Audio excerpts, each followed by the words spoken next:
पुणात्मा, क्योंकि सत्संग के माध्यम से इतना विस्तार होता है, क्योंकि ये ज्ञान इतना अज्ञान बना रखा था, इसको समझाने सुलझाने में बहुत समय लगता है।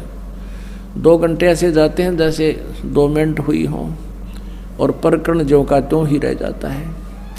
क्योंकि अज्ञान आधार से हम इतने परिपूर्ण हो चुके हैं, उस ज्ञान को हटा करके फिर ज्ञान प्रवेश किया जाता है।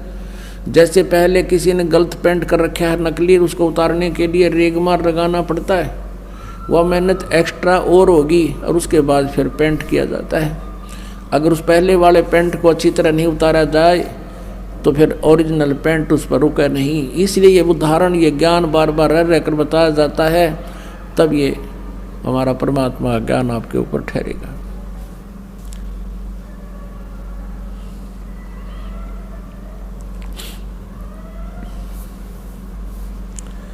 तो क्या बताते हैं कि जेता अंजन आंजिए चश्मों में चमकंते।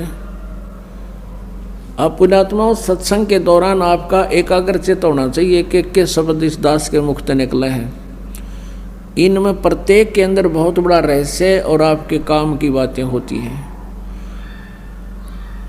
आप जी इधर उधर ध्यान नहीं रखें, क्योंकि 2 घंटे की बात है, तो फिर 2 घंटे शाम होंगे, 4 घंटे, बाकी 20 घंटे बहुत कुछ होते इधर उधर की सोचने।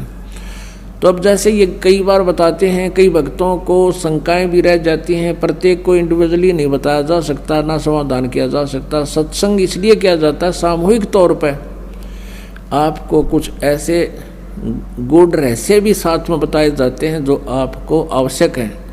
अब इसमें क्या शब्द आया है कि जेता अंजन आंजिए, वो चश्मों में दिखनते हैं। अंजन माने माया। जितना भी अंजन यानी भक्ति रूपी जो शक्ति तो ग्रहण करेगा, भक्ति धन, भक्ति माया, वो तेरी आँखों में चमकेंगी। आपकी आँखों के सामने जैसे हमने ये अंधेरे में भी दिखती हैं, और ऐसे बहुत से कुछ ऐसे अलग सी वस्तु दिखती है जो आप जी को भी दिख रही है। जिन्होंने नाम ले लिया 2-4 महीने, 6 महीने, साल, 2 साल हो गए जिनको, उनको ये प्रकट होना शुरू हो जाती है।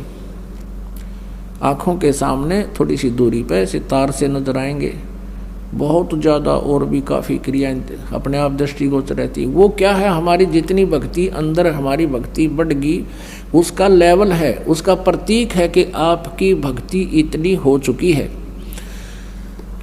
और एक भक्त, कई बार कुछ भक्त ऐसे मिले, वो कहने लगे जी मेरी आंखें खराब होगी, आँखें के आगे काला काला दिखे, तार से दिखे, और डॉक्टर को भी दिखा, डॉक्टर बोला ऑपरेशन करा ले। मैंने कहा भाई ये तार जो है, ये जो भी तुझे दिखाई दे रहा बेटा, तेरी भक्ति का प्रतीक है, और ये हमें भी दिखाई देते हैं। ये ना दिखे फिर भक्ति है नहीं तुम्हारी। ये देखने से नहीं अपने आप दिखेंगी, ऐसे आप ध्यान से देखोगे। आपको कई बार ऐसा लगा जैसे कोई मक्खी आ गई, खाना खाते समय भी ऐसे लग रहा है मक्खी या मच्छर आ गया, लेकिन वो हमारे परमात्मा अंदर से जो भक्ति का आगे प्रतीक, वो रिफ्लेक्शन बाहर आ रहा है। और ये सूक्ष्म शरीर ऐसा ही होता है, और ये भक्ति का प्रतीक भी उस नूर से ही हमारा ये लेवल बता रहा है।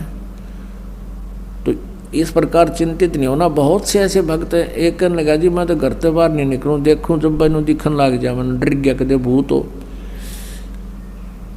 पुणात्माओं, पहले इस दास को बचपन से ही ये थोड़ा सा दिखाई देता था, ये पूर्व जन्म की जो कोई संस्कार डिपॉजिट रह रहा था ना, तो खोजिए पता नहीं कहाँ कहाँ देवता बनकर, राजा बनकर, और वो थोड़ा सा दिखाई देता था। ज़्यादा से ज़्यादा 1 इंच की लंबाई होगी, एक ही था वो, यानी इतनी ही शेष कमाई बची थी इस कलयुग में। वो पूर्व जन्म की डिपॉजिट भक्ति की पुण्य कमाई थी। और ये दास ये सोचा करता मेरी आंखें कुछ कमज़ोर हैं, इसलिए ये कुछ दृष्टि दोष है। जब उपदेश लिया, नाम लिया, 5-6 महीने के बाद देखा तो ये तो और गणा बढ़ गया। 1 साल के बाद तो विघ्न हो गया, और ज़्यादा बढ़ गया। मैंने सोचा बड़ी बात दिक्कत आई, तो गुरुजी उसमें वृद्ध बहुत थे, 104-5 वर्ष की आयु हो चुकी थी हमारे पूज्य गुरुदेव जी की। उनसे ज़्यादा समाधान नहीं करा पाया करते, क्योंकि और भी बहुत भगत थे। हमारा नंबर भी देर से आता था, कभी आता कभी नहीं आता था। तो एक दिन दाव लग गया और दास ने यही प्रकरण उनसे कहा कि गुरुदेव ऐसे ऐसे, पहले तो ये छोटा सा था, अब ये बहुत बढ़ गया, लगता आँखें और वीक हो जाएंगी। तब वो हंसे, कहने लगे बेटा ये तो तेरी भक्ति बढ़ गई, और यही तो प्रतीक है। आज तक मेरे को किसी ने नहीं बताया कि मेरे साथ ऐसा है जो आज आपने आकर बताई है। इसे से दया भक्ति ना करते बाकी के। और ऐसा ही था उनके पास, कोई माया मांगना होता, कोई बेटे मांगना आया करता, कोई कार कोई ठीक, और वहाँ भी नाम ले लेते और फिर माता ही घंटी बजाते, विष्णु देवी पर भी जाते वह सारे है थारा। ईब समझ माई होता कर्म बिगाड़ रहे थे, ठीक है ना, उन्हें कुछ दिखा था और क्या दिखना था।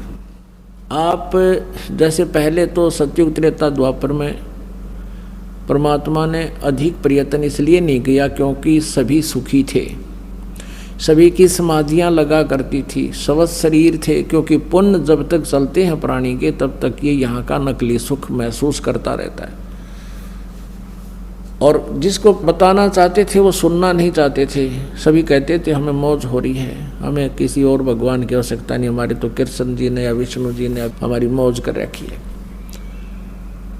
अब कलयुग में परमात्मा ने पता था कि कलयुग में इनकी सारा जाड़ा आ लेगा, इनकी सब पुण्य कमाई नष्ट हो जाएंगी और पहले की कमाई इनकी होगी नहीं। और जिन भगवानों को ये मोक्षदायक मानकर इनसे सुख राहत प्राप्ति के लिए पूजाएं भी कर लेंगे, उनसे राहत मिला नहीं, क्योंकि वो दे ही नहीं सकते, वो आपके भाग्य में परिवर्तन नहीं कर सकते। तब परमात्मा ने कहा था कलयुग में फिर मैं पहचान में आ जाऊंगा इनके, क्योंकि इनके पिछले पुण्य होंगे नहीं, बिरान माटी सबकी हो जाएगी। आज कोई परिवार खाली नहीं जिसमें कष्ट ना हो, और 1-8% को शेष बचा हुआ है, उस पर ना जाने कल के बिजली गिर जाए। तो इस परमात्मा की शरण में आने से आपके कष्ट भी दूर होंगे, गारंटीड होंगे। ये सत्कर मान लेना पुण्यात्मा हो। दास का कोई उद्देश्य नहीं, कोई खानदानी पैसा नहीं कि हमारा दादे परदादे भी ये काम करा करते, हमने कोई रोजी रोटी ना मिल रही थी। दास सर्विस करता था, जेई की सर्विस थी, 2 टाइम पर टूक ठीक मिल रहे थे, लेकिन आदेश हो गया परमेश्वर का, गुरुदेव का, कि तू ये काम सेवा कर, मजदूरी कर मेरी। दास उसका मजदूर बनकर उनकी प्यारी आत्माओं को संदेश भेज रहा है उनके आदेश अनुसार। तो ये सत्कर मान लेना जो इस दास ने इस मालिक को चुना है। निदास तो पहले कृष्ण पुजारी था, विष्णु पुजारी था, हनुमान पुजारी था, शंकर भगवान का पुजारी था, लेकिन हम उनका अनादर नहीं। ये नहीं सोचो कि हम ब्रह्मा विष्णु महेश को बिल्कुल हे समझते, नहीं।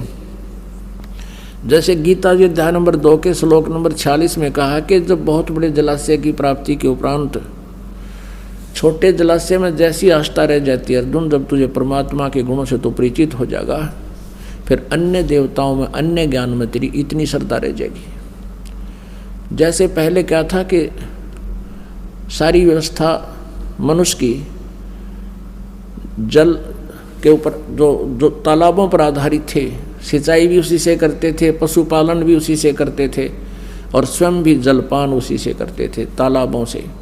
और कुछ छोटे तालाब जिसके ऊपर आश्रित पूरा गांव 20-30 घर हुआ करते थे, 30-40 मुश्किल से एक तालाब पर आश्रित रहते थे, उसी से पीते थे, उसी से पशुओं को पानी पिलाते थे, उसी से कुछ सिंचाई कर लेते थे।